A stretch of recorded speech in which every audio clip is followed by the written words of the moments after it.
guys, welcome back to the channel. Special video this week. Last week we went and picked up the Vrod. It's finally back from the shop, fixed, ready to go. Super stoked. I can't even express how happy I am. We learned some key things, some things we'll use moving forward, but we'll get into that. So for those that don't remember, or those that do know, or seen the video, this is my 05 CVO Vrod.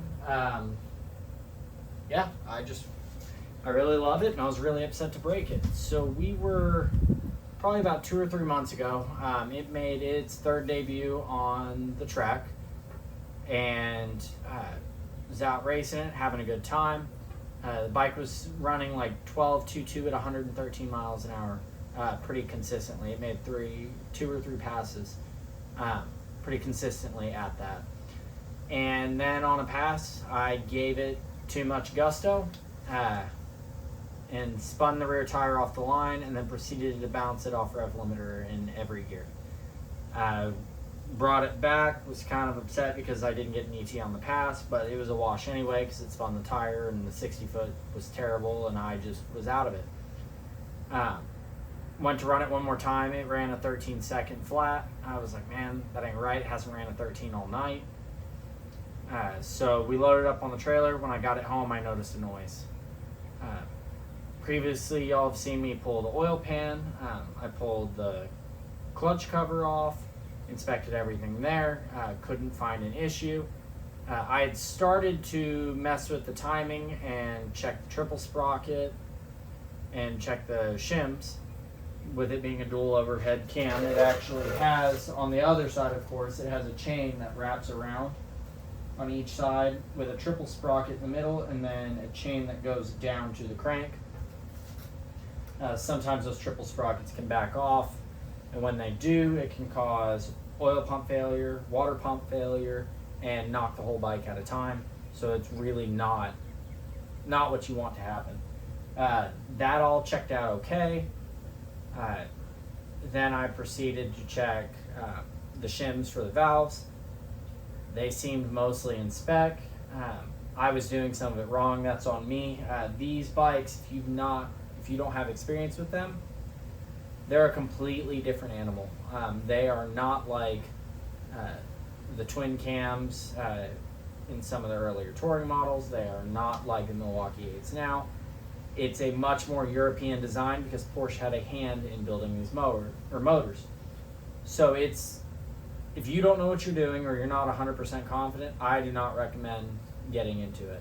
I got it apart, which was taking a front motor mount apart, taking tension off the drive belt, and you actually have to rock the whole motor forward in order to get to the cams because these cam covers will not come off. Yeah, the only way to get this motor out of this frame is to take the frame apart. It's a mess. They packed a lot of motor in a tight space. So I realized I was in over my head. Found a pretty reputable shop near me. When I say pretty reputable shop, I really appreciate what they did for me. They took it for me, went over it, and diagnosed it as a possible secondary cam tensioner issue. These bikes, on the other side of the bike, they look like big bolts. I believe there's one here, and there's one here on the other side, and they're hydraulic. So they screw into the head, and you've got your main tensioner that is in the middle, and it's got fins that push out and keep this side of the chain tensioned. And then on this side, there's the bolts, and those bolts, they have oil passages in them, so as the bike builds oil pressure, it actuates it hydraulically and pushes into the chain. And so what the tech noticed was that as it spun over, which the rotation is this way, they were noticing the chain go all the way tight, all the way slack, and then slap the side of the head in that valley where the chain runs. And so upon further inspection, when they put that tensioner in oil and went to pump it, it was barely squirting oil out of it. Like you could tell it had quit. So I ran to my local Harley Davidson. Big thanks to Fort Thunder for getting my parts to me pretty quick. I think it was like a week turnaround. That's the other big thing with these bikes. The parts don't exist, and the parts are hard to get. So we actually had to order those tensioners. The same thing with the cam cover gasket set, and then the stator cover gasket. All of that I had to order, and you pay for it. I'll just being honest. Harleys are already expensive to work on, and then you add on the fact that it's discontinued, they don't make them anymore, and yeah, it's not a fun process. So got those parts to those guys. They got it put back together, and it purrs and it runs now. It sounds fantastic. There's no more of that noise. I took it out and beat on it a little bit. We're trying to be careful. One thing I definitely learned, like we talked about it being a learning experience, is these bikes are expensive to maintain, expensive to work on, and hard to find somebody knowledgeable. So if you get out of your depth like I did, there's only a handful of people that will mess with them. Harley dealers will not mess with them anymore. I know at least the ones in my area. Anything I think over 10 years old, they don't really want a part in because of the part availability, and they can be really complex, just from different designs, variations. So we managed to get the parts, found a shop that did fantastic work, and it sits in front of us today. So those weren't the only casualties. While I was taking it apart, I think I possibly bumped the clock button, which actually is on this, which would be right here by the horn on the other side. 20-year-old plastic brakes, and it broke. So, but that won't be in today's video. That will be a later video showing you guys how to put it back together. But here it is. I'm stoked to have it back. It's great to have it back in the garage. The Road Glide's a blast, but this is a totally different mechanical, like with the road feel.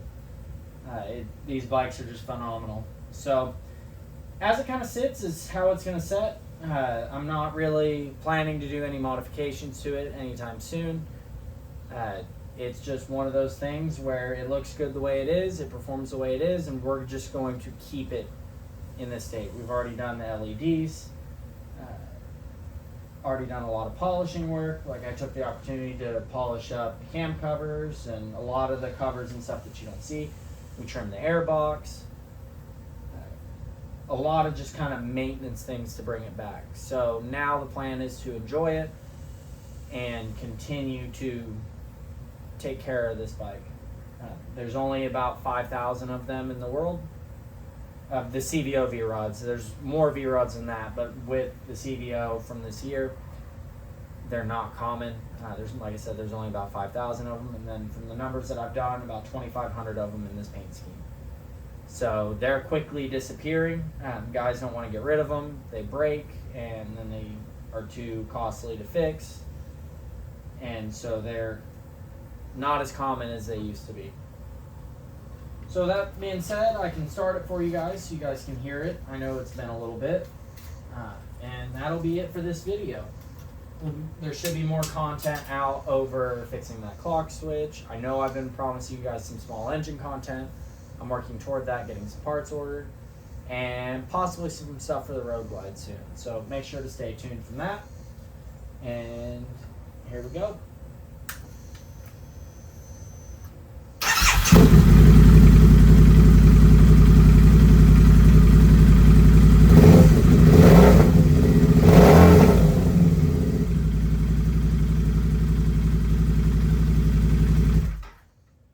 So like always, guys, make sure to like and subscribe. I'm going to work on getting more content out, and I'll catch you in the next one.